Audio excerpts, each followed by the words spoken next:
My name's Tim Moceri. I'm the lead fabricator at Salvage the Savage Speed Shop in Boca Raton, Florida.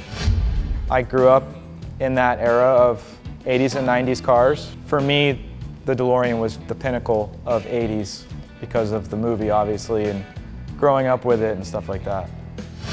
So the back of the car obviously was the focal point for the build on the DeLorean. We went with the 5.3 liter LS. Parts are readily available, and it's a really nice package for retaining the original kind of DNA of the DeLorean. It came with a V6 originally.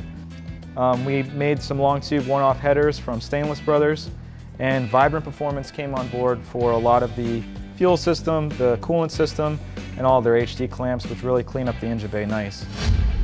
In order to retain all of this goodness and be able to show this off, we ended up taking the original deck lid and cutting the inside out. And then the actual back louver system, we went with Lexan.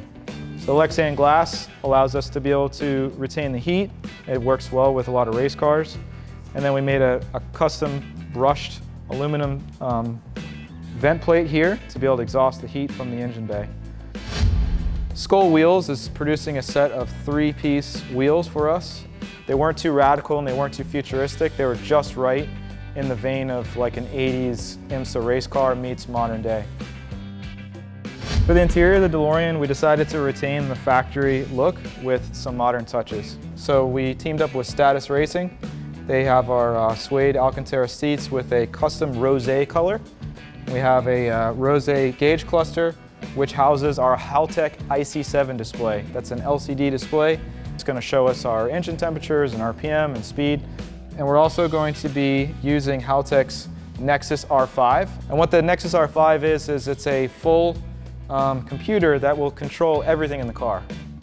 So SEMA is definitely the pinnacle every year for the industry to find out what is up and coming, what's the new trends, and also the newest and latest builders, and SEMA is like one of the only places where you can see something like that. If I won Battle of the Builders, it would be amazing. It'd be humbling, definitely, because it'd be a validation of all the hard work that we put into doing this type of work. And it takes a team. We have a great team here at Salvage the Savage. I definitely didn't do this on my own because the amount of effort and the amount of work that it takes to get to this level it's insane. To win it would be a validation of dedicating yourself to something like that.